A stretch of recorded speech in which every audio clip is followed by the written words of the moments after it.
boa noite a todas e todos. Quero dar boas-vindas, dar boas-vindas também ao nosso convidado da noite, que é o professor Diógenes Licarião. O professor Diógenes é professor adjunto do curso de jornalismo do ICA-UFC e pesquisador permanente do programa de pós-graduação em comunicação da UFC. Ele é bacharel em comunicação social, com habilitação em jornalismo pela mesma instituição, sendo mestre e doutor pelo programa de pós-graduação em comunicação da UFMG. Ele realizou o estágio pós-doutoral no programa de pós-graduação em comunicação da Federal Fluminense e 2 estágios sanduíches. O seu primeiro foi durante o mestrado na Federal da Bahia e o segundo no doutoramento na Universidade de Mannheim, na Alemanha. Esse estágio incluiu uma missão de pesquisa como parte de um projeto de cooperação internacional entre o CNPq, DFG, Eventos Midiáticos Sustentáveis.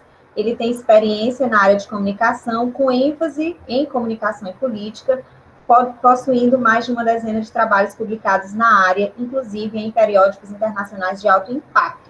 A produção científica do professor Diógenes trata principalmente dos seguintes temas: jornalismo brasileiro, sociedade civil organizada, sistema midiático, paralelismo político, movimentos sociais, redes sociais online, internet, democracia deliberativa e esfera pública. Ele é líder do Grupo Com. Bom, professor Diógenes, é um prazer muito grande para nós recebê-lo aqui. Esse é um grupo, como a professora Daniele deve ter mencionado no convite, um grupo que reúne professores das escolas do ensino médio, né, da rede básica, e também estudantes do ensino superior. Esse é um tema, né, que a professora Daniela ela é coordenadora do projeto, tem nos liderado ao longo desse ano discutindo temas da política brasileira atual. E esse tema da política, os meios de comunicação, a internet, é um tema que tem chamado muita atenção e tem ido e voltado nas discussões. Então, a gente tinha muito esse interesse de tê-lo conosco para aprender mais sobre essas discussões. Então, boa noite, seja bem-vindo e, mais uma vez, muito grata pelo aceite do convite. Boa noite, eu que agradeço imensamente pelo convite, Mona Lisa, Daniele. Enfim, é uma honra estar aqui, né, para conversar, trocar algumas experiências, né, e, enfim. No caso, então, Mona Lisa, só tirando a dúvida, então, eu já começo a falar ou a gente vai fazer ainda outras pessoas vão se apresentar? Pode falar sim, Jorge, a palavra agora já é sua. Ok. Então, novamente, boa noite a todo mundo. Eu acho que uma boa maneira da gente iniciar a nossa conversa é partir de uma seguinte constatação que para mim é chave na comunicação política contemporânea, que é a seguinte, né? Algumas escolhas da minha vida pessoal me fizeram estar aqui conversando com vocês hoje, e essa escolha pessoal foi de seguir a carreira profissional, e no caso agora acadêmica, né, há alguns anos, na área da comunicação. O que é que me fez, né, achar que a comunicação, que a carreira em comunicação era algo interessante, né? Isso era muito em função de um mundo que me levou a tomar essas decisões que hoje, é uma das coisas que eu vou tentar defender aqui, é que aquele mundo não existe mais. Aquele mundo que me fez seguir a carreira da comunicação não existe mais e, né, com efeitos ora positivos, né, especialmente antes dele, as expectativas que se nutriam com as transformações da comunicação política eram muito positivas, né? Mas a realidade prática que nós temos visto é um pouquinho diversa das expectativas constituídas. Mas, enfim, vamos à história, né? A história é que, né, qual é o mundo que eu experienciei, né, que não existe mais. Na minha infância e minha adolescência, ela foi constituída, boa parte dela, né, meus pais tem uma forte a militância política. Minha mãe, inclusive, ela é coordenadora da Casa da Mulher. Meus pais têm, em geral, uma história de atuação político-partidária muito forte. E uma das coisas que constituiu a minha formação, né, e da maioria das pessoas da minha geração, para além da questão política, é o fato de que nós éramos, né, como crianças e adolescentes, expostos ao noticiário com os nossos pais. Havia, no caso, quando eu era criança e adolescente, uma televisão na casa, não havia mais que uma televisão, não havia celulares, né? Haviam poucos dispositivos de mídia de consumo individual, na maior parte deles impressa, né, quadrinhos, revistas, mas, né, a maior parte do consumo de entretenimento, de informação, se dava na televisão, que boa parte do dia era controlada, né, pelos adultos, né? E os adultos, no caso, sintonizavam a TV no telejornal, e com isso, né, eu sou parte de uma geração que, as outras gerações experienciaram a mesma coisa, só que com o rádio no lugar da televisão, em que a família estava reunida, né, no consumo de notícias e de informações sobre o mundo comum, né? E esse consumo era relativamente a produção de conteúdo era bastante massiva, ou seja, alguns canais, né, produziam conteúdo e uma quantidade enorme de pessoas, né, consumia aquele conteúdo. Né? Então, essa experiência concreta né, e a minha formação crítica ao longo tanto, né, do meu seio familiar, mas como na própria escola também, e aí é muito interessante a gente lembrar como a escola é, né, uma base de constituição do senso crítico do indivíduo. E na própria escola mesmo, ali no ensino médio, eu me lembrava que era muito constante essa discussão em sala de aula de uma visão crítica dos meios, uma vez reconhecendo esse poder imenso, espetacular que os meios massivos detinham naquele momento, né, de se comunicar com uma audiência extraordinária, e muitas vezes o que se colocava é que o tipo de conteúdo produzido por esses grandes meios, né, não eram ideologicamente neutros, tinham interesses por trás deles e tudo mais. E a minha motivação, então, de seguir na área da comunicação era tentar ocupar esse espaço aí da comunicação massiva, tentar interferir nele, porque, né, eu compreendia naquele momento da minha vida, que havia uma perspectiva hegemônica que aí eu vim na outra semana, aí eu fiz isso aqui. Comigo. Tá, Daniele, só fechei. Aí, obrigado.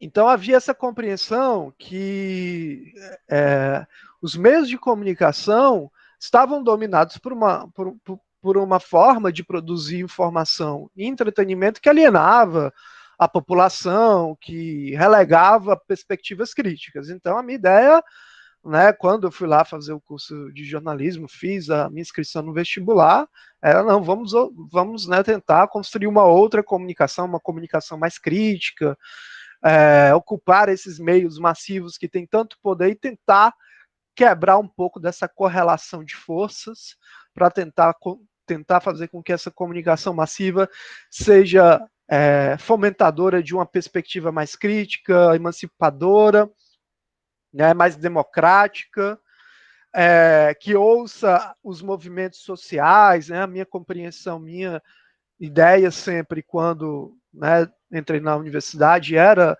de pensar numa prática jornalística e de comunicação atenta às vozes que sistematicamente ainda são excluídas do noticiário, dos movimentos sociais, né? E, enfim, então esse paradigma empírico concreto da percepção de meios massivos extraordinariamente poderosos, que conseguiriam ali construir consensos objetivos sobre a realidade política e social, isso está colocado em xeque, né? Hoje o que nós estamos vivendo é uma realidade em que a perspectiva, em que o poder assumido, presumido, né, desses meios, né, primeiro ela estava desde o começo ali, e aí, né, com o desenvolvimento do meu esforço de pesquisa, né, aquela ideia de que os meios de comunicação têm um grande poder de manipular as pessoas e a opinião pública, se percebeu equivocada, né, porque as pesquisas têm demonstrado que, ainda que você tenha assim, efeitos importantes dos meios de comunicação sobre a formação da opinião pública, o fato é que a perspectiva do senso comum tende a exagerar o poder, né, de condução da opinião pública por parte dos grandes meios. E aí eu dou, assim, para a nossa realidade empírica, né, nacional, existe um exemplo assim, muito, muito tranquilo para ilustrar isso, né? Essa ideia de que tentar assim, mostrar como a visibilidade dos meios não determina as escolhas políticas das pessoas, né? A cobertura que se tem dentro dos grandes meios não determina as escolhas eleitorais das pessoas, né? Aí um exemplo assim mais longínquo, né? Vamos pensar ali em 2006, quando o ex-presidente Lula se candidata para se candidata para a sua reeleição, e ele estava ali, né, desde 2005, envolto de um grande esquema de corrupção, que era, né, na época, o escândalo do Mensalão, e aquilo ali ficou na pauta, né, assim, lembrou muito, né, a questão do Petrolão, do ponto de vista de como aquilo se manteve na pauta da cobertura durante um tempo muito significativo. Você teve às vésperas do primeiro turno o escândalo dos aloprados. Enfim, você tinha uma cobertura negativa constante do governo Lula nos 2 anos que antecederam ao dia da eleição, né, em que ele se candidatou à reeleição, e, contudo, isso não impediu que ele se reelegesse, né?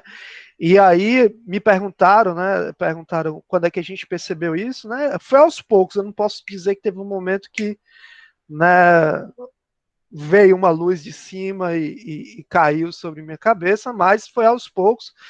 Mas assim, isso acabou se consolidando certamente na pós-graduação, né? Quando eu terminei a graduação, ainda tinha muito essa visão de que os meios tinham um poder espetacular de determinar as escolhas das pessoas, né? E aí, 2006, né, acabou sendo, de fato, acho que a prova empírica de experiência pessoal que eu tinha para ali, né, me convencer definitivamente. Né? E se a gente fosse pensar, né, claro que aí já é outra realidade, já é desse mundo que mudou, mas a gente vê que 2018 também a cobertura de Jair Bolsonaro foi, na sua maior parte, continua sendo negativa, e com tudo isso não impediu com que ele fosse eleito, e com que ele tem até hoje, de maneira muitas vezes surpreendente, uma grande base de apoio. Surpreendente desse ponto de vista quando você olha para a cobertura dos meios, né? Quando você olha por uma cobertura que é, em relação ao presidente da República atual, muito negativa. Então, isso, né? Então, o que aconteceu? Qual foi o mundo que deixou de existir? Esse mundo em que, né, as crianças e adolescentes e os jovens são expostos ao material de jornalismo profissional e são informados sobre o mundo a partir desse jornalismo profissional, e os jovens de hoje, né, não se informam mais desta maneira, não são mais, entre aspas, obrigados a conviver, a consumir notícias com seus pais. Os próprios pais consomem muitas vezes de maneira individualizada o seu consumo de notícias quando consomem notícias. E os jovens, se não possuírem por qualquer circunstância um interesse sobre assuntos públicos e políticos, tendem a evitar completamente qualquer exposição ao noticiário. E, portanto, acabam muitas vezes, e essa que é uma das compreensões para dizer que o mundo, aquele mundo que me fez estar aqui não existe mais, é de que os jovens atualmente acabam muitas vezes se interessando por política de maneira porque se expõe a determinados conteúdos que não diretamente parecem ser sobre política, mas acabam levando eles a participarem de comunidades identitárias que fazem em si, que têm em si uma formação ideológica, que se reverte também em decisões políticas, né? Então, e essa exposição, ela vamos dizer, organizada por não mais, né, os pais, não mais pelos adultos, mas em si pelo funcionamento algoritmo das plataformas, né, do que por onde a grande parte dos jovens hoje acabam tendo um consumo de conteúdo através de plataformas de mídias sociais. E essas plataformas, elas funcionam, né? Elas também não têm necessariamente aquilo que antes, né, eu havia pensado quando era um jovem e decidi fazer comunicação, elas não têm por trás dela alguém dizendo, vou manipular as pessoas, né? Assim, vou tentar conduzir as pessoas a pensar dessa determinada forma. Não, os algoritmos, em geral, eles funcionam dentro de uma lógica de maximização do engajamento.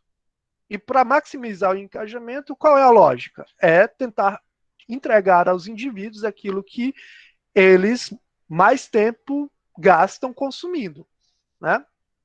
Então, se vocês forem ver, né, TikTok, Facebook, YouTube, Twitter, eles têm lá os algoritmos dizendo, né, percebendo, codificando quanto tempo você gastou em cada conteúdo e ranqueando esse tempo e te entregando mais aquilo que está no ranking, dando prioridade àquilo que você previamente gasta tempo consumindo.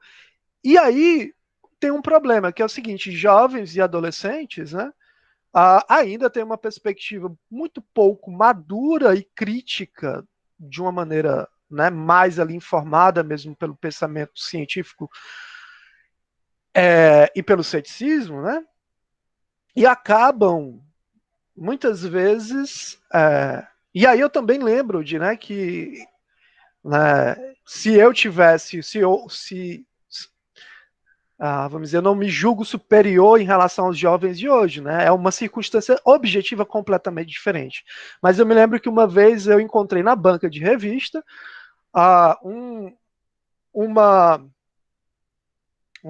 uma revista extraordinária, especial, que eu nunca mais vi na minha vida, mas que dizia lá que o homem nunca tinha pisado na Lua. E demonstrava provas irrefutáveis disso. E eu, né, comprei aquilo ali, achei super fantástico, consumi aquilo ali, depois, né, que eu foi se desconstruindo.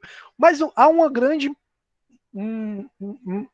fato, que é aquele consumo daquele material de teoria da conspiração, ele não foi retroalimentado. Eu não cheguei na banca no outro dia e a banca jogou em cima de mim mais 300 teorias da conspiração e eu fui entrando num círculo de retroalimentação daquilo. A questão é que as teorias da conspiração são muito fascinantes do ponto de vista da psicologia social, demonstra que ela aciona gatilhos da nossa atenção e elas são extremamente poderosas. Então, Hoje as pessoas são expostas a esse tipo de conteúdo de uma maneira que permite uma retroalimentação constante e, mais grave ainda, o novo mundo que nós nos encontramos hoje diminui drasticamente a exposição dos jovens e das pessoas a um conteúdo dissonante àquele alternativo, entre aspas, né? Porque para a pessoa que consome aquilo ali várias horas no dia não é alternativa, aquilo é a visão de mundo que ela passa a constituir da vida e do mundo social. Então isso faz com que haja, do ponto de vista de formação da subjetividade, estruturas de formação da subjetividade completamente distintas, né, que temos hoje em relação a que eu, né, como jovem, como criança, me formei, né, que me motivou a seguir a carreira da comunicação. Então, hoje um jovem não percebe que ele tem que ser jornalista ou que ele tem que fazer uma formação especializada para estar nos grandes meios e tentar construir uma contranarrativa. Não, ele percebe que ele coloca uma câmera no quarto, tem muita convicção, se ele tiver uma boa oratória e tiver justamente esses gatilhos da persuasão que as teorias da conspiração e das verdades alternativas, por assim dizer, são repletas, se ele se apropria disso, ele tem plenas condições de ter uma grande audiência, mesmo que de nicho, mas para ele é uma audiência que faz com que, inclusive, ele possa ter uma renda, com que ele possa ter uma visibilidade, um reconhecimento, se não necessariamente um grande retorno financeiro, certamente um retorno pessoal muitas vezes grande, pela audiência que se constitui aí, pelos seguidores, pela cultura de fãs que se estabelece, né? E aí você tem o caldo de cultura que permite, né, como figuras como Jair Bolsonaro, como Donald Trump, né, só existem porque existiu antes pessoas como Olavo de Carvalho, como pessoas como né, e eu acabo esquecendo nessas horas os nomes dos jovens representantes bolsonaristas, mas que tem milhares deles, né? André Guedes, se eu não me engano, é um deles. E no YouTube você encontra diversas dessas personalidades desses jovens que tem uma capacidade de se comunicar muito, que gera empatia muito mais forte do que o jornalismo profissional, né?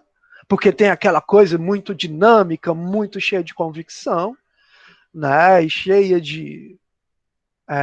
desses truques retóricos que chamam a atenção e são persuasivos, e que criam, portanto, um caldo de cultura e redes de mobilização bastante intensos e totalmente desconectados daquele mundo comum que a minha geração e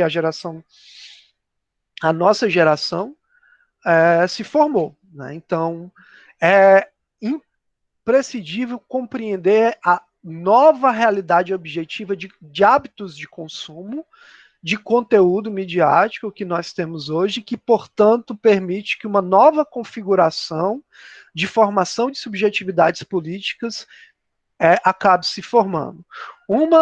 Hoje, essa estrutura tecnológica de formação de subjetividades, ela é fundamentalmente tribalista, né?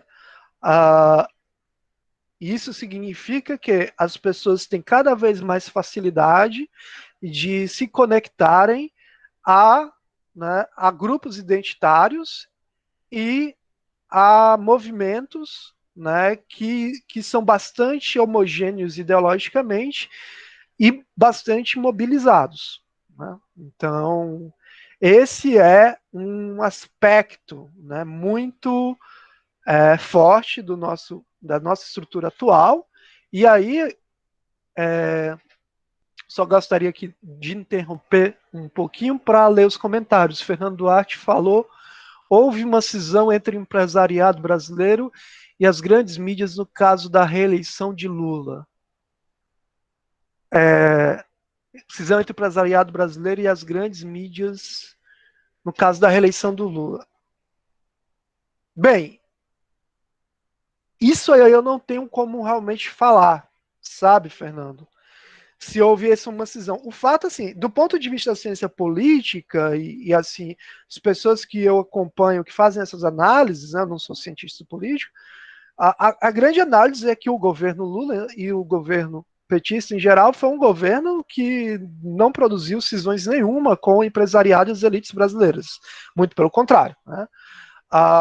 Em relação aos empresários da mídia, aí que você tem uma relação mais complicada e mais, vamos dizer, de idas e vindas numa relação mais conflituosa.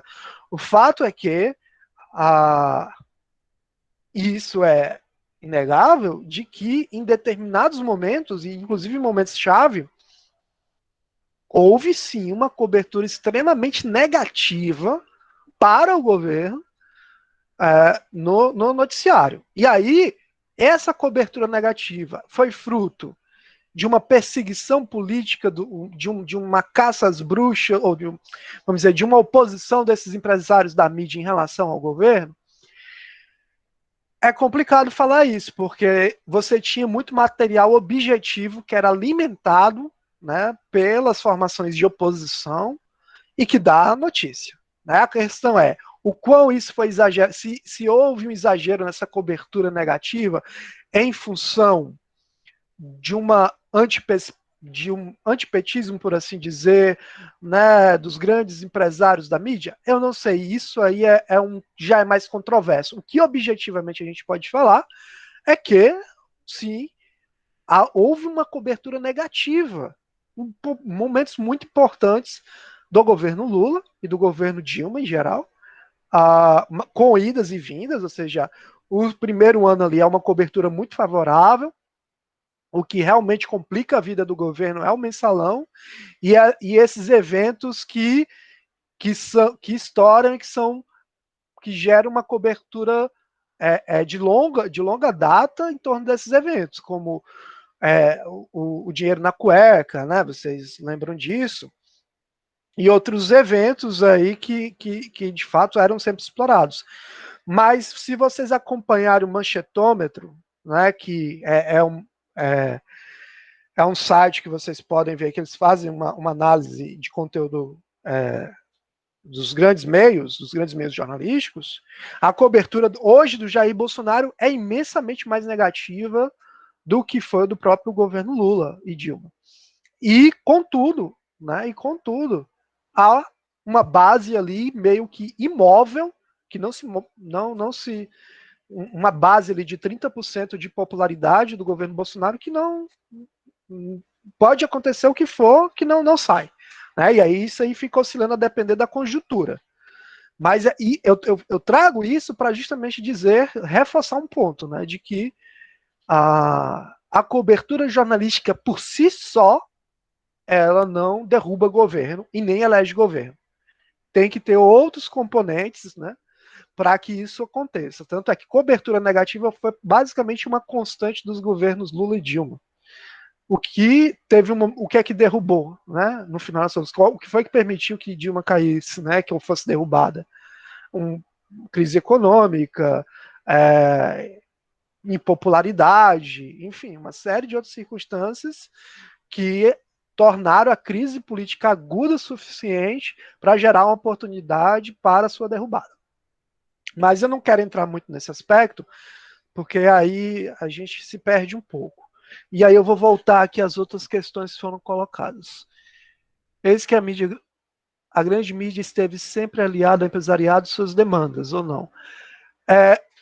Novamente, né, essa questão do sempre é meio complicado, mas assim, as pessoas, os seus grupos perseguem seus interesses, né? Eu acho que a gente não deve ter ingenuidade de acreditar que os grupos não utilizam o seu poder para favorecer suas agendas, né?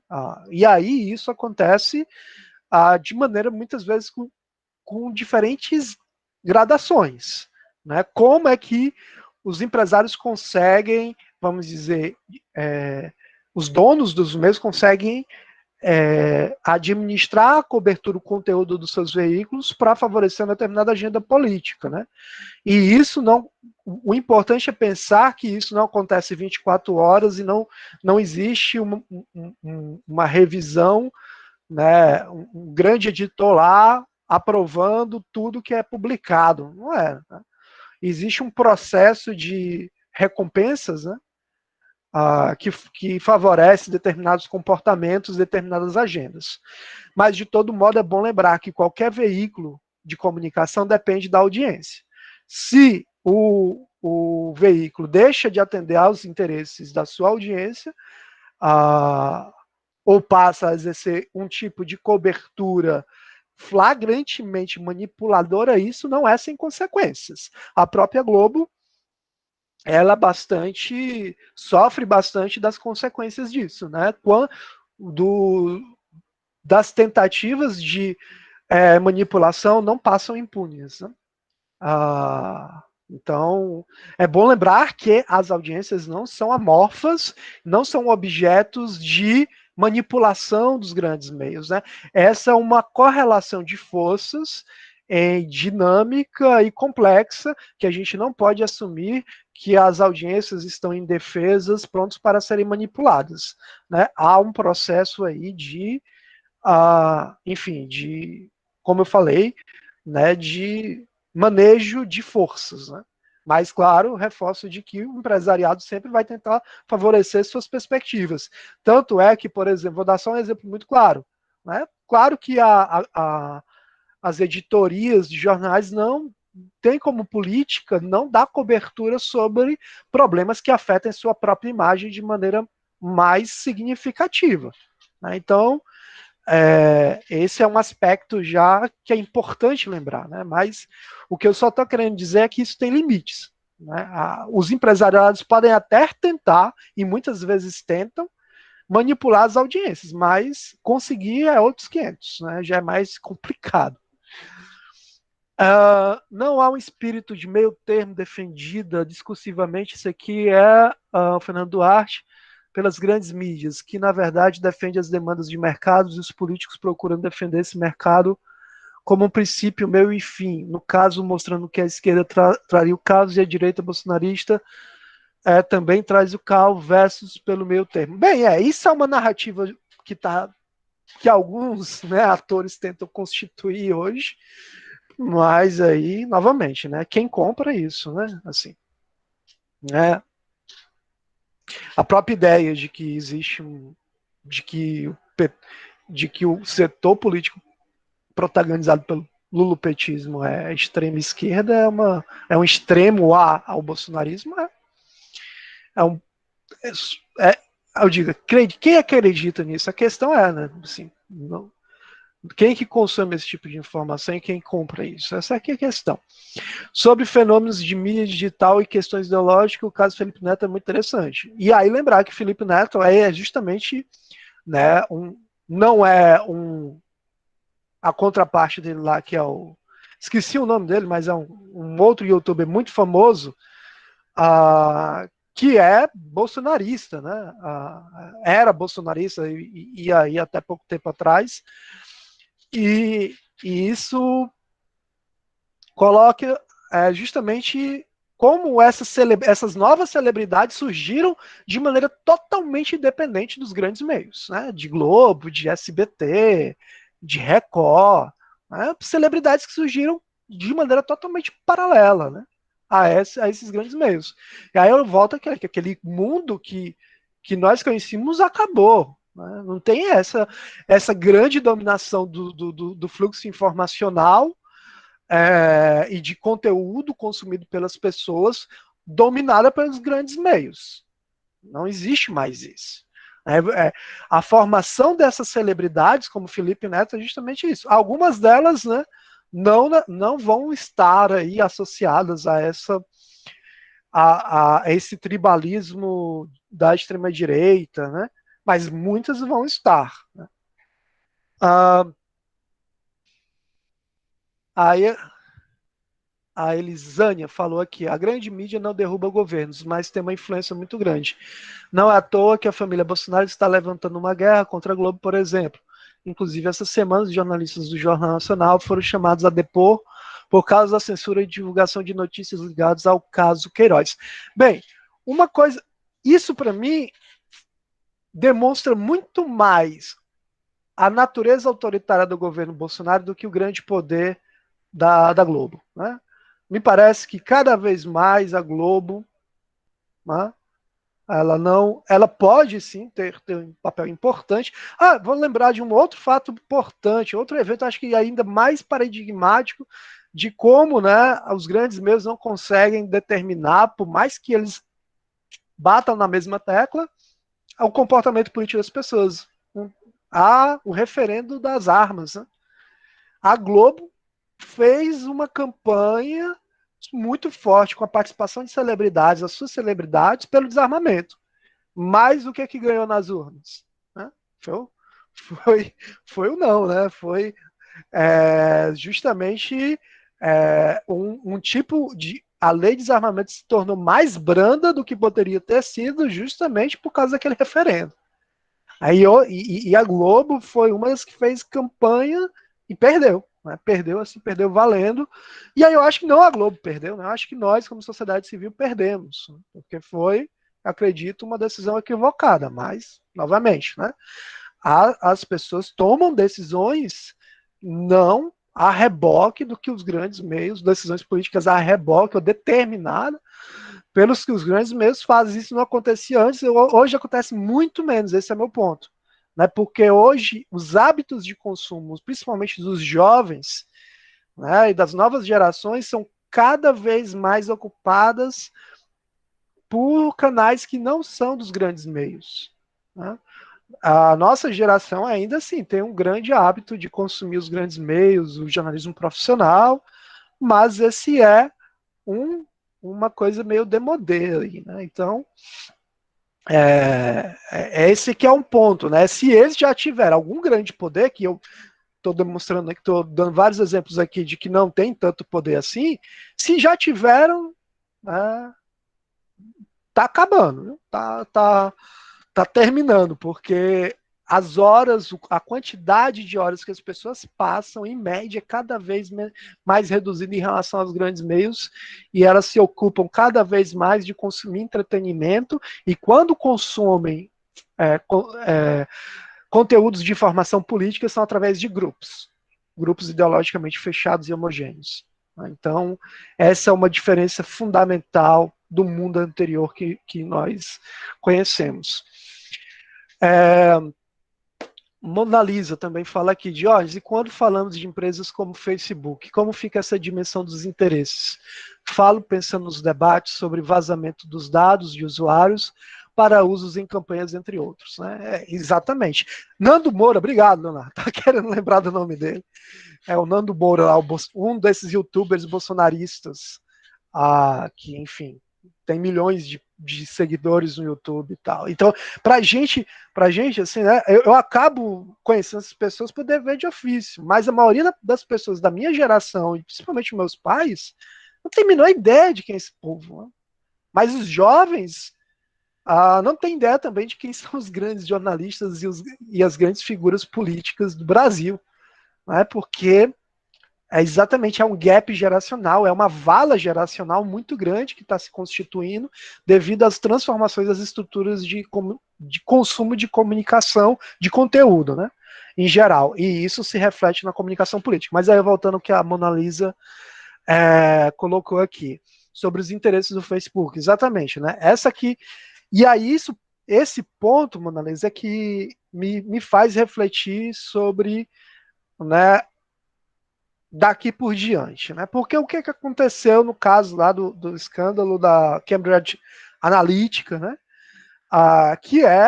Né, foi até o uso, não necessariamente em que o Facebook esteve envolvido ativamente, mas que a sua plataforma permitiu com que pessoas explorassem, ou empresas explorassem, no caso a Cambridge Analytica, explorassem a plataforma para acessar dados dos usuários em massa e interferir no consumo dessas pessoas, né, tentar chegar nessas pessoas a partir da própria lógica do Facebook. Né? Porque o que a Cambridge Analytica fez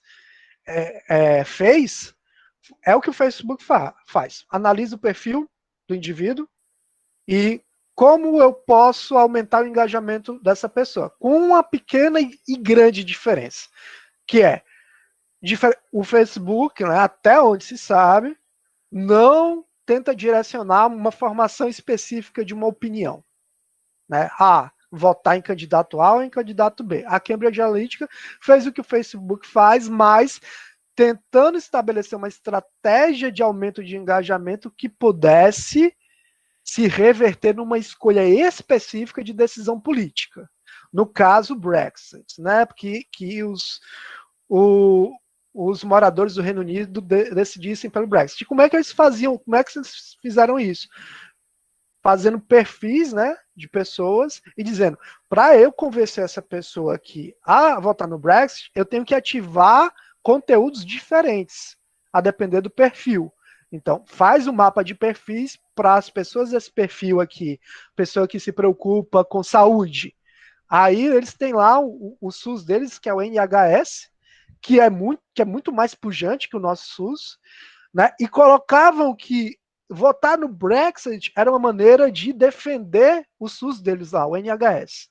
E para as pessoas que tinham mais medo de migrante, que tinham como problema, né, a questão do imigrante, dizia, olha, o Brexit é importante para barrar os imigrantes. Ou seja, não era uma mensagem uniforme como a campanha que a gente consome no rádio e na TV durante as eleições. A campanha que a gente consome no rádio e na TV é igual para todo mundo. A campanha que a gente consome nas plataformas é individualizada.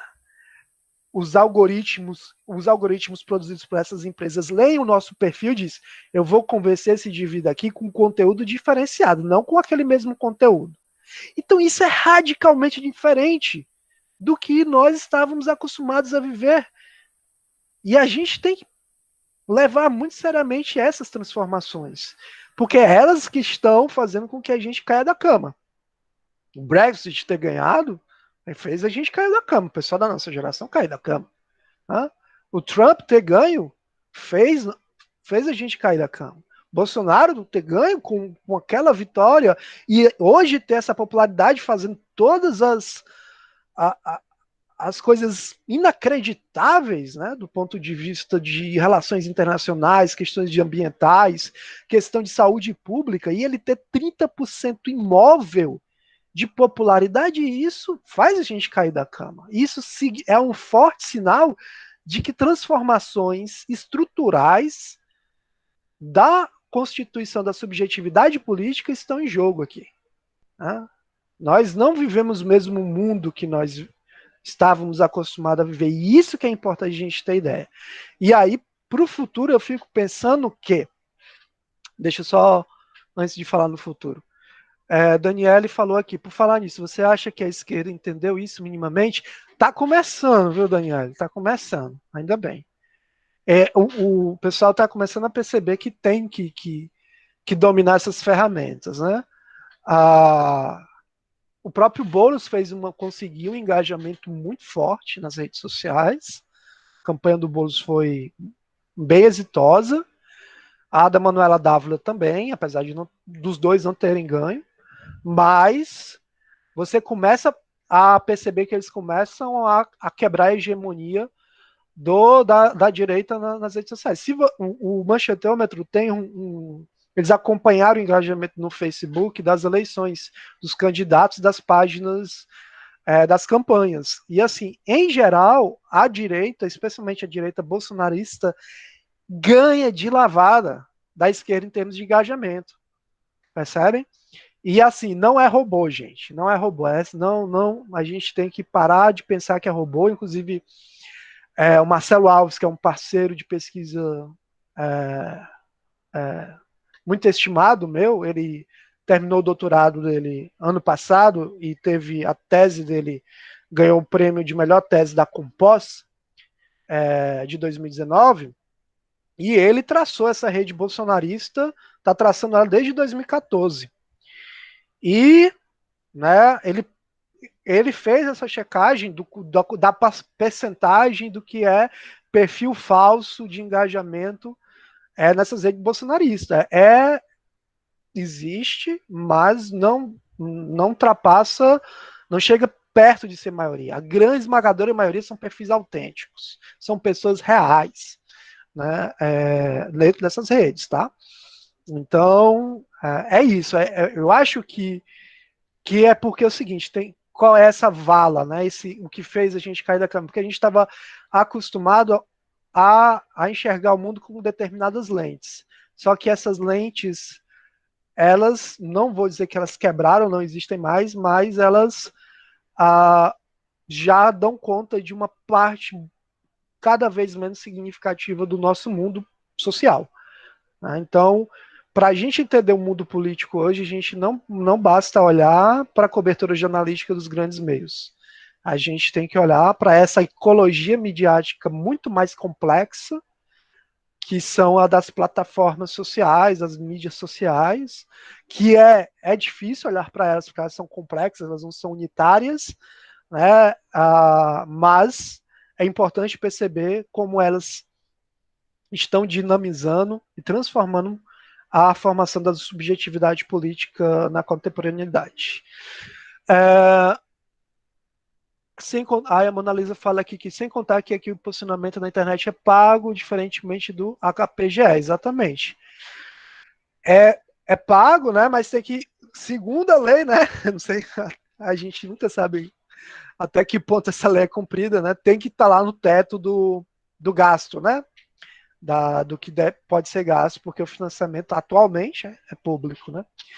Então tem isso também. Mas em outras realidades, é isso que é interessante também lembrar, né? Que em outras realidades,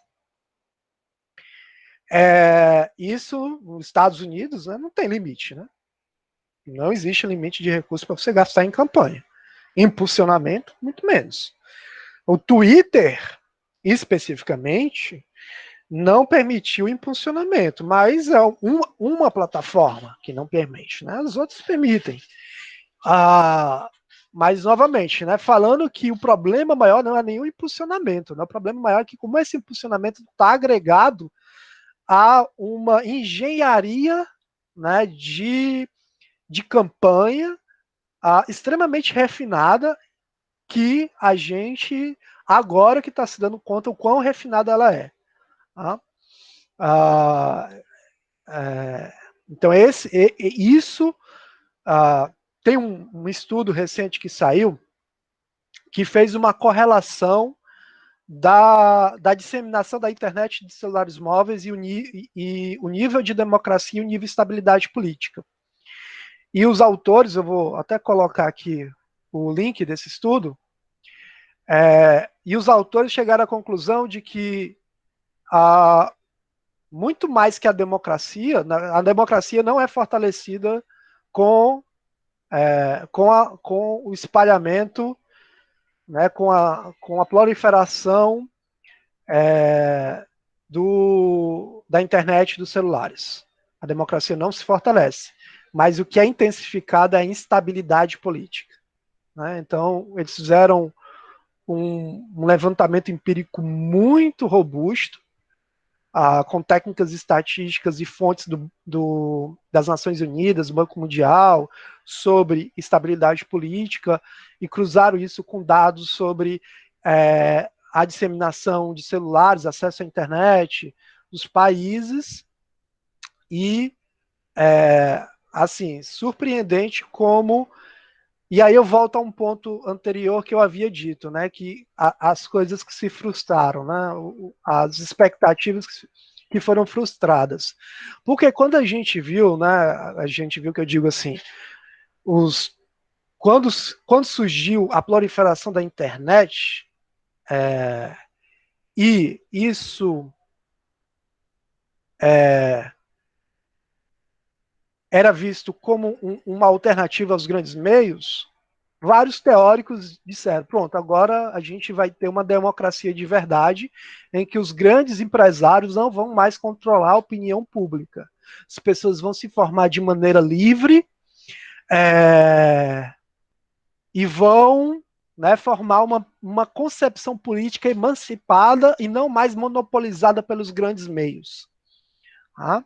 Essa era uma expectativa muito forte nutrida nos anos 1990, no começo dos anos 2000, e eu até brinquei, né, ao divulgar, ao ler rapidamente esse artigo, que deu ruim, né, que a internet e os celulares foram apropriados por grandes empresas e grandes interesses, não para gerar uma comunicação, né, emancipadora e crítica, né, muito pelo contrário, mas para maximizar o engajamento, utilizando os atalhos da nossa psicologia, para, no final das contas, gerar um tipo de comunicação extremamente que gera, no final das contas, instabilidade política e desordem social, e não necessariamente reformas, revoluções democratizantes, né? Eu vou pegar aí um exemplo, eu acho que o mais claro em relação a isso é o Egito, né? Aqui a gente estava lá, né? Teve aquela grande mobilização, muitas vezes ali muito associada à questão da internet, e que acabou gerando um Estado tão autoritário quanto que existia anteriormente, né? Então, e exemplos nesse sentido também se colocam no Brasil mesmo, né? Em 2013, viu aquela juventude, e aquela juventude, lembrar, né? Do que consome informação de uma maneira muito diferente da nossa geração. Foi para as ruas, fez aquilo tudo, e qual foi o resultado prático, né, daquelas grandes mobilizações? Foi instabilidade política e, como consequência, formas de governo que flertam cada vez mais com o autoritarismo, e não aumento da democracia, não aumento da participação política civil. Né? Então, acho que isso... E aí eu não estou falando isso, que mobilização política não é importante, que as pessoas não têm que ir para a rua, tá? Não confunda o que eu estou falando. O que eu estou falando é que o fato de você simplesmente facilitar a mobilização das pessoas via internet e celulares móveis não necessariamente significa que a qualidade dessa mobilização será pró-democrática. Ela pode ser, e tem se mostrado, né, de maneira muito contundente, muitas vezes até antidemocrática.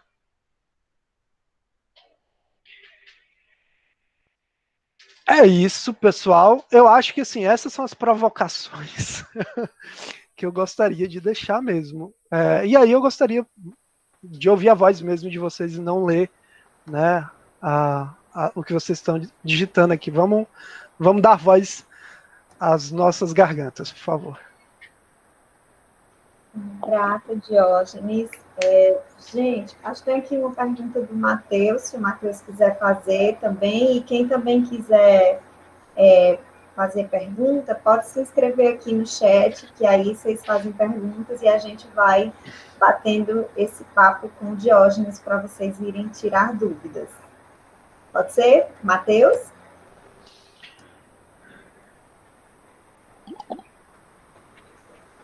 Ixi, Matheus está sem microfone. Então, deixa eu ler aqui, Diógenes.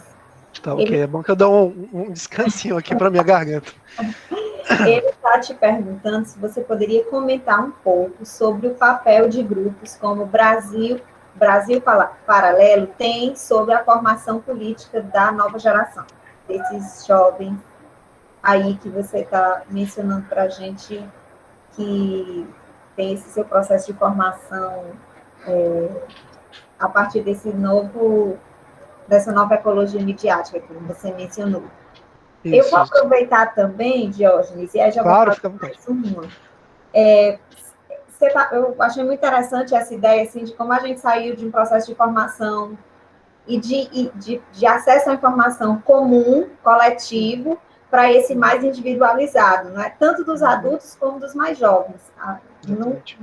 Achei fantástico, não tinha pensado sobre isso.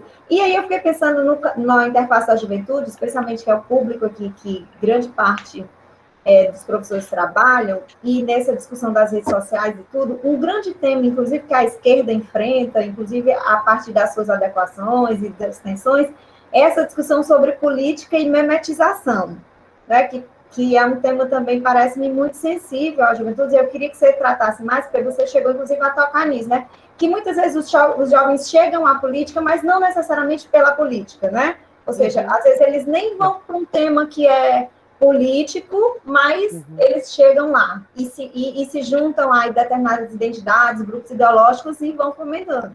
Né? E parece-me que uma certa relação até de uma juventude bolsonarista também passou por isso, né? Alguns tipos de adesões foram se construindo em outros caminhos, né? Então, ia pedir também que você comentasse um pouco mais sobre isso também. E aí, quem quiser se inscreve aqui no chat, que aí eu já passo a palavra para vocês logo que o Diógenes comentar. Isso. Então, tentando articular aí tanto o que o Matheus como o que a Mona Lisa chegaram a mencionar, em específico em relação ao Brasil Paralelo, eu acho o próprio nome muito revelador, né? É paralelo mesmo, assim.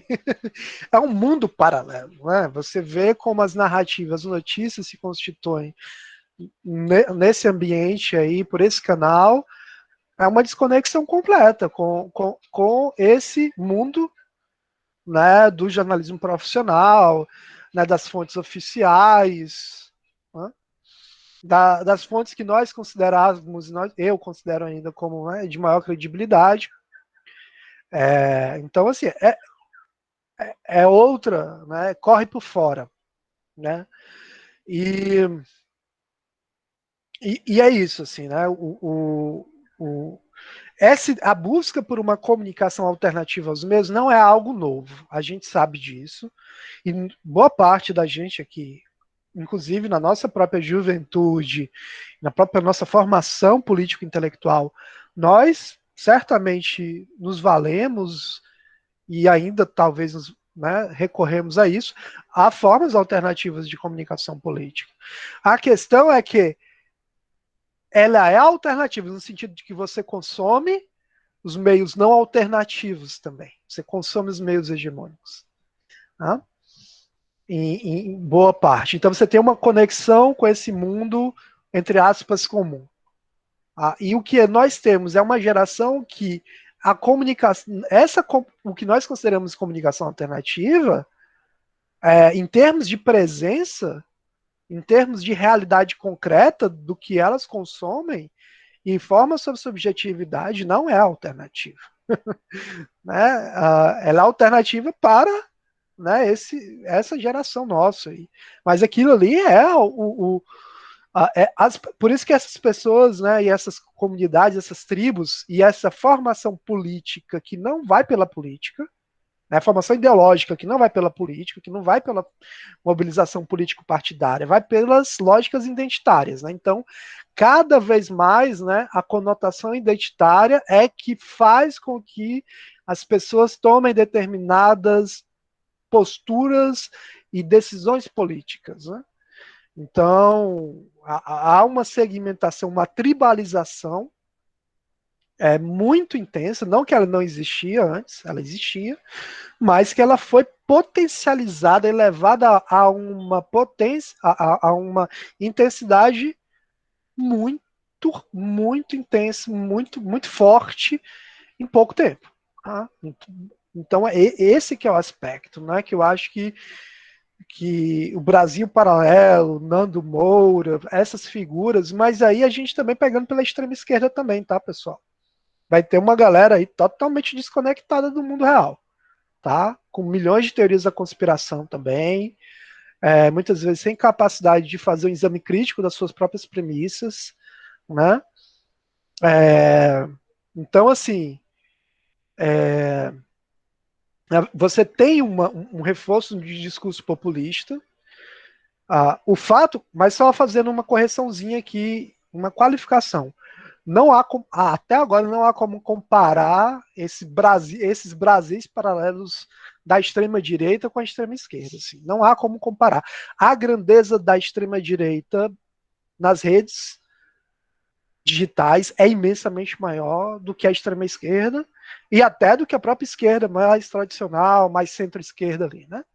Então, E aí a gente aí fica por trás, né? Fica aquela coisa, por qual razão isso acontece, né? E isso aí realmente eu não saberia dar respostas ou trazer estudos aqui que eu diria com evidências empíricas muito fortes que explicassem isso. Mas o fato, assim, para mim, essa humildemente minha visão dos fatos, é de que a extrema-direita tem uma capacidade de se comunicar com o brasileiro médio, né, com as suas premissas culturais básicas, muito mais forte do que a esquerda, né? E a esquerda que consegue se comunicar com essas premissas culturais básicas do brasileiro é aquela esquerda, vamos dizer, meio que a gente diria, né, do ponto de vista mais contemporâneo, mais atrasada, mais retrógrada. Mas essa é a minha visão, não pretendo colocar isso aqui como... mas assim, o fato é que a massa, a demografia, né, de mobilização da extrema-direita é impressionantemente maior do que a da esquerda, né? Então isso é muito... Talvez agora com isso esteja se transformando, eu vejo isso, que essa correlação de forças está mudando, e muito em função também do próprio, né, a própria conjuntura que não está favorável ao movimento extrema-direita, a derrota do Trump, né, o próprio Bolsonaro recuado nas cordas, precisando fazer acordo com o Centrão, enfim, né, com as forças políticas tradicionais e saindo daquele confronto permanente que ele tinha, e aí isso, né, tira rescaldo, né, esfria essas redes que precisam de uma constante animação, né? Então, e aí eu vejo que há assim, uma mudança hoje, e não sei se essa mudança vai nos levar ao mundo melhor. Esse que é a minha questão, esse que é a minha inquietação. Eu não sei se há um momento em que a gente vai normalizar as coisas a ponto da gente ter um desenvolvimento, né, de comunicação que esteja mais próximo daquelas perspectivas otimistas nós que tínhamos, né, de que a internet, essa comunicação livre, nos ia ser uma vazão para o conhecimento crítico, para as pessoas comuns acessarem o conhecimento científico de alta qualidade. Eu acabei de colocar aqui um link, né, de um artigo de um periódico, de um estudo formidável, e as pessoas podem acessar isso hoje com uma facilidade muito maior. Antes, para você ter acesso a um artigo científico, você tinha que ir na biblioteca e você tinha que requerer, fazer requisições, fazer uma busca demorada. Hoje não, você tem na palma da mão tudo isso. Mas a questão é que, por que nós não acessamos esses conteúdos libertadores, formadores críticos? Eles têm um custo cognitivo muito alto. E, né, Nando Moura, Brasil Paralelo, eles não trabalham com custo cognitivo alto, eles trabalham com custo cognitivo baixinho, com conteúdo retoricamente muito apelativo para o brasileiro médio, e consegue gerar uma grande mobilização, especialmente para os jovens, formidável. O custo cognitivo é baixo. E essa é a minha preocupação. Quando é que a gente vai conseguir? E eu acho que isso sim, e aí isso tem tudo a ver com o nosso momento aqui, que me passa pela escola, assim. Eu vejo cada vez a escola de base como um lugar fundamental para a educação crítica dos meios, e mais não apenas os meios, grandes meios, mas desses meios que estão na nossa palma da nossa mão, né?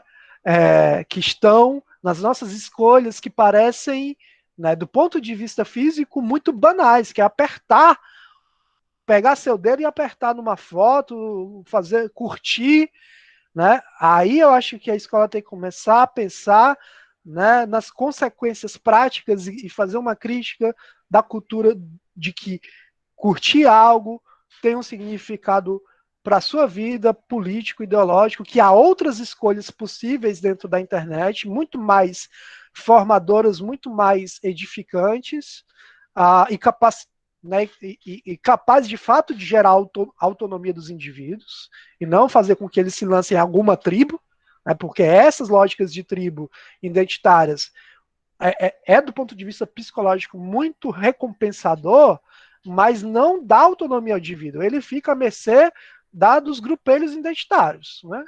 Então, sua individualidade fica derretida nesses grupos, né? Então, a formação de uma autonomia crítica individual, onde os indivíduos têm as ferramentas para a produção de conhecimento qualificado, é esse grande desafio que eu acho que essa, vamos dizer, essa virada de jogo que está em questão. E é urgente a gente pensar isso como um problema de base. Não é esperar a pessoa ir para o mercado de trabalho, não. É realmente a gente trabalhar cada vez mais a literação midiática, né? Aí tem esse termozinho aí que os especialistas gostam de falar, mas que é ensinar o povo a usar a internet celular, gente. A saber identificar um verbete na Wikipédia confiável do verbete da própria Wikipédia que não é confiável. Né? A Wikipédia é uma ótima fonte, mas como é que a gente usa ela? É uma ótima fonte, inclusive, para a educação básica e tudo mais. E a gente tem aí essas ferramentas, diversas ferramentas, não só a Wikipédia, mas tantas outras, e que estão subutilizadas, né, e que, portanto, eu acho que passa, sim, por a gente colocar centralidade dos novos dispositivos digitais como objeto da crítica e da educação de base mesmo.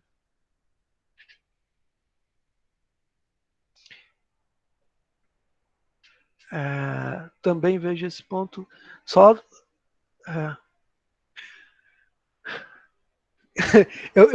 peraí. Só uma. Mona Lisa. É que a Lara quer fazer uma pergunta, e aí tem alguns comentários aqui. Vamos deixar só a Lara fazer a pergunta, e aí eu leio os comentários, e aí você também faz os comentários aqui em cima desses. Tá bom, Diógenes? Tá bom. Lara. Oi, gente, boa noite. Estão me escutando? Boa noite. Perfeitamente. Pronto. Diógenes, a minha dúvida é como nós, professores de educação básica, de sociologia, que tem aula uma vez por semana, naquele esquema, né, corrido, podemos fazer para diminuir esse gap comunicacional? Assim, porque eu que não sou... É uma coisa além de geração, né? Uma coisa que envolve hábitos de internet, quanto tempo da sua vida você dedicar a isso e tudo mais. Porque eu lembro que nas eleições, em 2018, muitos alunos meus acompanhavam vários blogueiros que eu, assim, não tinha nem noção de quem era. E eu lembro de alguns alunos que achavam aquele do MBL, aquele Kim, não sei o quê, Kim Kataguiri, não sei o quê, isso. O máximo, sabe? Acreditava em tudo que ele dizia, e achava ele super inteligente, não sei o quê. E eu sabia, assim, superficialmente quem era a figura, né? Eu ficava desesperada, querendo assistir o que essa galera dizia, para poder entender que discurso era esse, que mecanismos eram que ele utilizava, só que assim, eu não tinha tempo, eu não tinha a educação suficiente, e isso envolve várias coisas, para poder sentar e analisar esse discurso que os meus alunos estavam sendo... não vou dizer cooptados, né, que parece uma coisa assim muito, que estavam sendo atingidos, era um público-alvo, e eu estava me sentindo totalmente por fora, eu professora, estava me sentindo um peixinho fora d'água, e aquilo me incomodou bastante, né? Então, ouvindo você e ouvindo a opinião da Daniela, as coisas que a gente estava falando no chat, eu não quero mais passar por isso de novo, entendeu? Só que eu também, enquanto professora, pesquisadora, que tem 300 outras coisas para fazer, e que também não sou das pessoas mais afeitas à internet, por exemplo, na pandemia eu tentei disputar um pouco desses espaços, fiz um perfil no Instagram de sociologia para alunos do ensino médio, fiz um canal no YouTube de sociologia para o ensino médio, gravei umas aulas.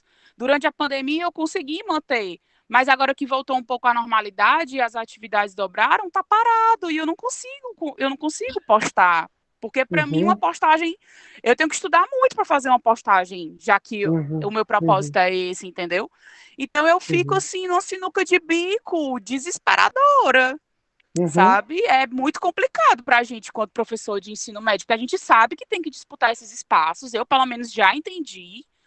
Acho que é por aí mesmo, acho que a gente tem que falar essa linguagem mesmo, mas eu não me sinto preparada e acho que não tem os meios adequados para isso. Aí a gente fica só no desespero. Maravilha.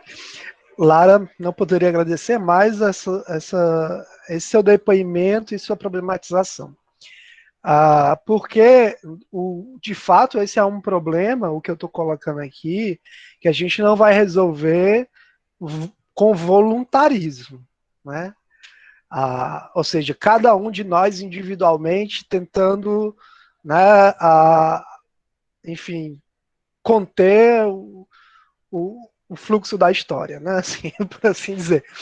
Mas é muito mais para despertar a nossa perspectiva para constituir uma agenda, né? Que é uma agenda que, claro, que já existe, que é, inclusive, por exemplo, de pensar em condições de trabalho que permitam, né, uma forma mais ativa de ensino-aprendizagem e que passe justamente por essa capacitação, utilizando esses mecanismos pelos quais essas gerações se comunicam e produzem sentido em sua própria identidade.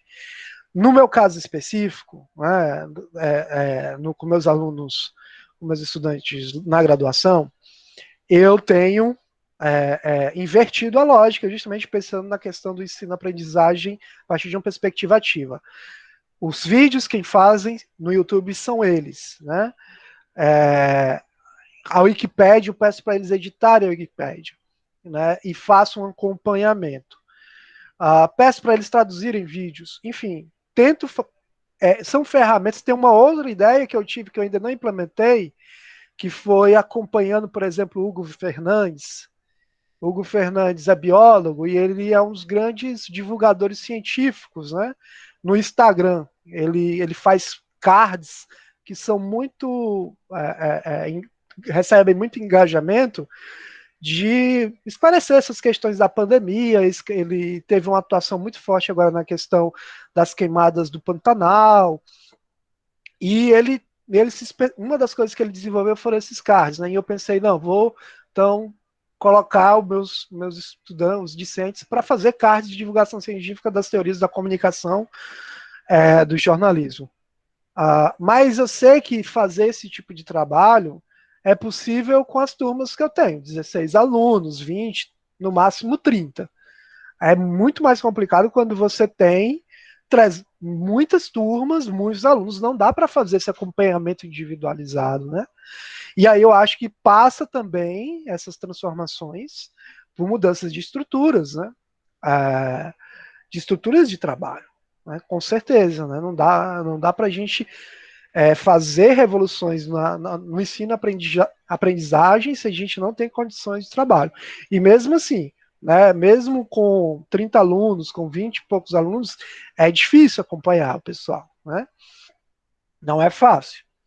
Mas, assim, esse é algo que eu ainda pretendo sistematizar melhor, tá? Como na minha experiência docente, porque eu tenho uma pesquisa em comunicação política, né, que não envolve a sala de aula, mas eu tenho muito carinho pela sala de aula e eu tenho muita preocupação justamente com o pessoal que está saindo e está virando aí profissional e que vai trabalhar, enfim, né, que muitas vezes, inclusive, e eu sei de vários colegas e várias pessoas que realmente a universidade foi apenas um bate-ponto ali, né, um espaço para você conseguir as técnicas básicas para entrar no mercado de trabalho. E a ideia é que a gente, né, como que acredita na pedagogia crítica e formadora, não quer esse projeto, não quer que isso seja realidade, né? mas para que a gente tenha uma outra educação, uma educação realmente formadora e que trabalhe com a linguagem dos nossos formandos, né, em que eles não sejam apenas formandos, mas também, né, naquela perspectiva de que nós aproveitemos o conhecimento e as linguagens que eles possuem, né, para o desenvolvimento deles, autônomo deles, é que a gente precisa ter condições de trabalho, né? Isso aí não, de fato, não é com voluntarismo que se dá, né? Mas eu acho que a agenda política e de mobilização de demanda, né, seria essa, assim, incluir nos currículos a educação, a literação midiática e mudar as estruturas de ensino-aprendizagem a permitir que cada vez mais a gente trabalhe com metodologias ativas, né? E em que essas metodologias utilizem justamente esses canais pelos quais os jovens consomem informação e produzem sua identidade, né? E a gente ocupe esse, né? Lembra, aí eu acho que é a coisa, né? Quando eu era aquele jovem, eu queria ocupar a Globo para mudar o mundo. Hoje eu acho mais importante a gente ocupar o Instagram, o YouTube, Twitter, a Wikipédia. Vamos ocupar esses espaços aí. Que esses espaços são espaços de poder, às vezes, até mais fortes do que a Globo. A Globo está ficando para trás. No bonde da história. Deixa eu ver aqui se tem... Alguém tem mais alguma pergunta? Que eu estou vendo aqui que tem vários comentários, assim. Deixa eu procurar aqui. 420 alunos é impossível. Não dá para você fazer um acompanhamento individual. Só comentando aqui, é impossível.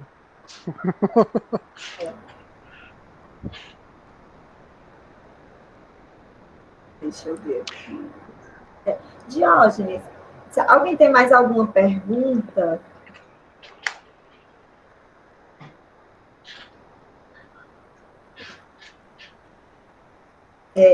Só uma pergunta que eu faria, já nesse sentido do que a Lara falou, do gap, né, assim, que eu acho que a gente tem, talvez um pouco, eu senti um pouco, eu tive um projeto que também era com professores, e alguns dizem assim, dessa dificuldade e eu acho que isso talvez o nosso desafio, é de identificar, mapear esse universo aí que circula, que de fato a gente não tem como fazer tudo isso, né? Mas, assim, algumas dessas pessoas, ou alguns desses elementos, a gente tem que minimamente circular. E, assim, eu acho que esse foi outro grande dilema que eu vi muito dos professores, assim. E quando o aluno chega com Olavo de Carvalho, o que eu faço? E quando o aluno chega falando do vídeo do Nando Moura, né? E que estão todos nesse universo aí, dessa ecologia, em que eles estão se informando por esses meios, eles estão aprendendo discussões políticas sobre esses meios, né? E os professores tinham muito esse dilema, né? Assim, eu vou trazer isso para dentro da sala de aula? Em que medida trazer isso para dentro da sala de aula não é legitimar essa discussão? Enfim, eu acho que isso envolve uma série dos dilemas que nós também, docentes, estamos enfrentando nesse percurso. E eu sei que isso é difícil, porque, de fato, perpassa também todo o movimento que eles têm feito, né, de, ao nos destituir, instituir o seu próprio cânone, as suas próprias fontes de informação e de produção de conhecimento, né, sobre a vida social e de interpretação do mundo. Então, a minha pergunta para você seria um pouco nesse sentido, como é que você pensa, né, assim, sei que não tem receita, mas como é que você pensa que a gente pode atuar assim? Não tem receita, de fato, mas eu acho que tem algumas pistas que estão por aí que a gente pode aproveitar. As agências, né, eu vou dar um exemplo das agências de checagem de notícias, né? Todos os dias, a cada segundo é produzida uma notícia falsa, e não faz sentido para as agências de notícia ficar checando todas elas, até porque vai fazer isso, Mona Lisa, que você chamou a atenção, que é legitimar e dar até visibilidade para algo que ficaria escondido. Mas as agências de notícias checam e divulgam aquilo como um conteúdo falso, apenas aquilo que de fato já teve uma grande espraiamento. Né? E aí é importante você, né, dizer, isso aqui é falso. E eu acho que essa é uma dica interessante, eu acho que é uma pista interessante. Não é pegar qualquer pessoa aleatória, né, e qualquer canal aleatório que fala de abobrinha para discutir e fazer um acompanhamento crítico, uma discussão crítica em relação a esse conteúdo.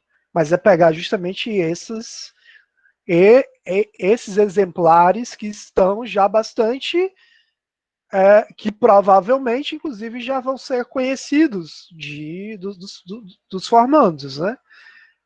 Eu conheço, eu gosto dessa pessoa. Então, se é alguém, se é um exemplo nesse sentido, que pode, inclusive, provavelmente ser já reconhecido por um dos formandos, eu acho que vale a pena.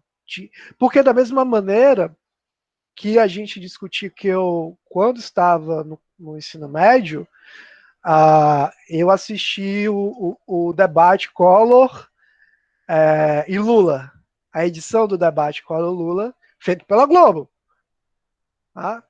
E o professor não tinha preocupação que a gente ia achar que o Collor era o máximo por causa daquela edição de debate.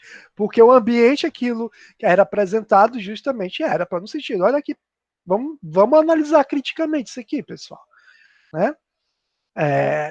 Qual é, né? Então, eu acho que essa é uma pista, né? No sentido de pegar realmente essas figuras paradigmáticas, né? Olavo de Carvalho, eu acho que é um dos principais, se não o principal. Aliás, dentro da rede bolsonarista ali, pré-eleição de Bolsonaro, o nó da rede, né, de extrema direita mais forte que o Marcelo encontrou era justamente o Olavo de Carvalho. Todos os caminhos da extrema direita levavam ao Olavo de Carvalho. Então, acho que é interessante trazer, né, para justamente, né, desconstruir. Né? E claro, né, o fato de a gente fazer esse exercício não significa que as pessoas vão comprar o nosso, né? Também, da mesma maneira que lá na aula muitos alunos reconheciam, né, colegas meus reconheciam que havia uma clara tentativa da Globo naquela edição favorecer o Collor, muitos dos meus colegas tinham uma visão conservadora e não deixaram de ter uma visão conservadora porque tiveram uma problematização em sala de aula sobre aquela edição de debate. Né? Então, assim, né, a gente tem que trabalhar com a concepção madura de que as pessoas, né, a gente pode no máximo estimulá-las.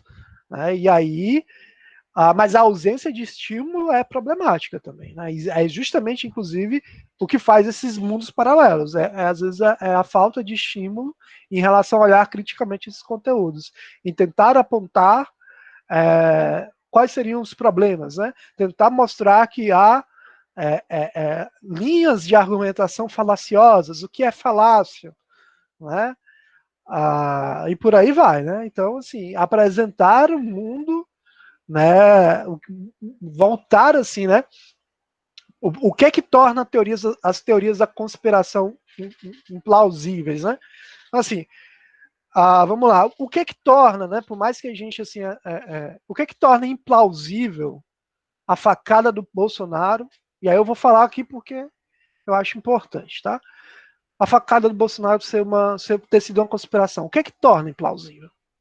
O fato de que você tem que combinar com quantas pessoas aquilo tudo. Um negócio que se dá em praça pública, com um monte de gente ao redor, né, que envolve equipe médica, você tem que combinar com todo mundo e ninguém pode falar nada, né? Todo mundo tem que ficar pianinho. Né? Qual é a probabilidade disso acontecer?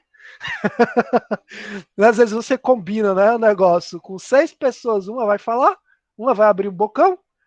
Né? Então, assim, teorias da conspiração, elas trabalham com bases muito facilmente desconstruíveis do ponto de vista empírico. Aí eu acho que a gente também tem que, né, avançar nesse sentido, né, discutir isso, né, como se contrapor essas teorias da conspiração, como desconstruí-la. Eu acho que isso acaba sendo também algo que necessariamente vai precisar ser visto para a gente fazer uma contracorrente, né? Essa corrente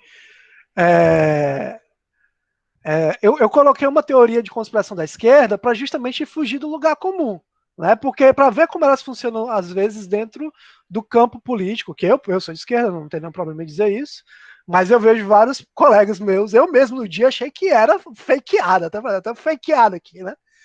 Aí depois que eu me dei conta, gente, o que é isso, né? Vamos lá, né? Vamos parar para pensar. E aí também tem toda a questão do acompanhamento das notícias, das apurações que a gente tem que ver, né, dos dias posteriores, tá? Mas é isso, assim, muitas vezes são verdades convenientes, né? Então, as teorias da conspiração são verdades convenientes baseadas em premissas facilmente destituíveis por um exercício de plausibilidade e de lógica. E aí eu acho que isso tem que começar a gente escavuncar isso para fazer uma contracorrente a esses mundos paralelos, que não é apenas da extrema-direita, novamente, né? Tem de tudo, né? Tem movimento anti-vacina, que pode estar ligada ou não à direita, mas pode estar ligado à esquerda. Tem um movimento muito negacionista, muito importante, que ele flerta com a direita e com a esquerda. Ele é Gillette, que é as mudanças climáticas. Você tem negacionista da esquerda e você tem negacionista das mudanças climáticas da direita. Da esquerda dizendo que, inclusive, eu vou ler Aldo Rebelo, não sei se vocês lembram dele. Aldo Rebelo é um negacionista de mudanças climáticas que fazia esse discurso negacionista quando ele era presidente da Câmara dos Deputados, era do PCdoB e era do governo, da base aliada do governo.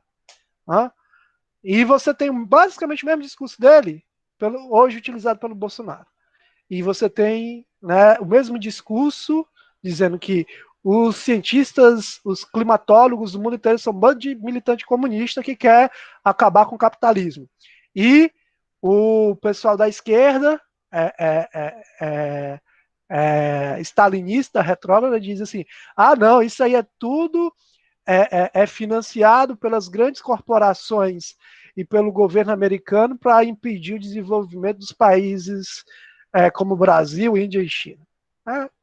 Negacionismo puro e que se baseia exatamente não se dá o trabalho de examinar, né, o processo que produziu aquele conhecimento, né?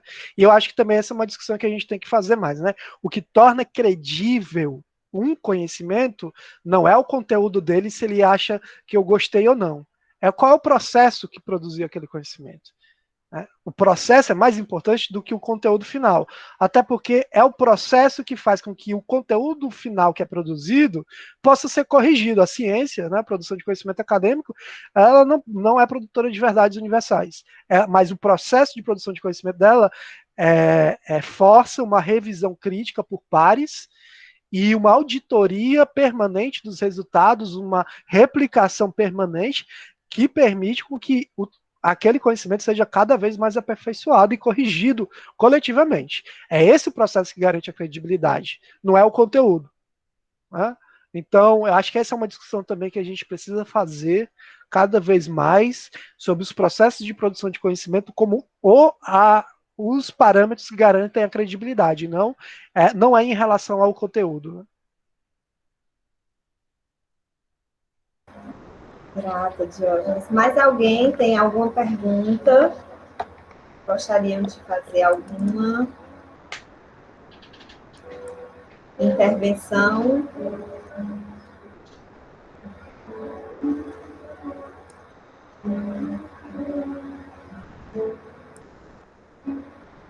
Se não, eu vou aqui agradecer muito, Diógenes. Eu acho que ele foi muito bom e nos dá, assim, eu acho que esse é um tema que rondou muito aqui os nossos encontros, porque gerava muito sempre essa discussão da gente, né? Primeiro, entender esse processo assim da formação, né, da subjetividade a nível do consumo informacional, né, acho que isso é muito importante.